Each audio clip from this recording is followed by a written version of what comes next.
की खबर का बातें से TV. ICFA University Meghalaya is now open for admissions for the academic year 2025. Explore our best courses and apply today. Fee concessions are available for domicile students of the state of Meghalaya.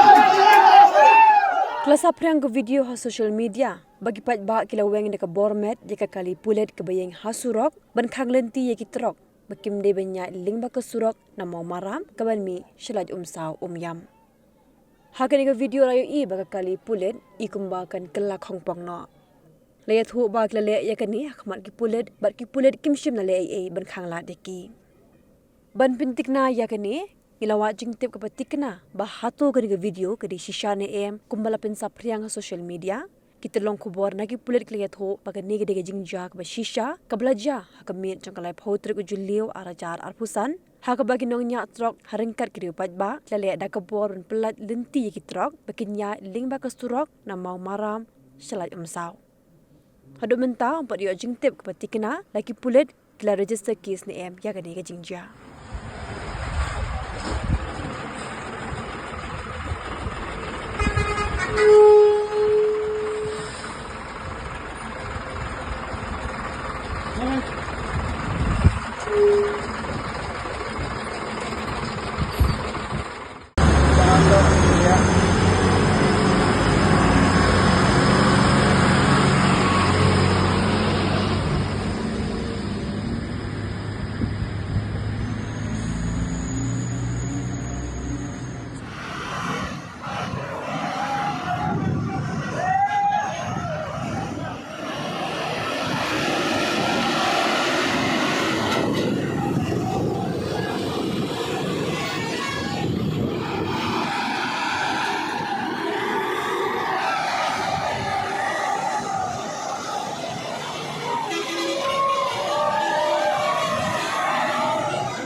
From the hills of the east, a new voice rises.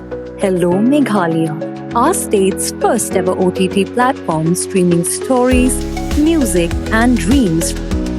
From folklore to films, beats to breakthroughs, this is where culture meets creativity. Discover award-winning talents, breakthrough creators, and untold stories that deserves to be seen. From soulful podcasts to live streams and dreamers. This is your stage, your spotlight. Hello Meghalaya. Your story starts here.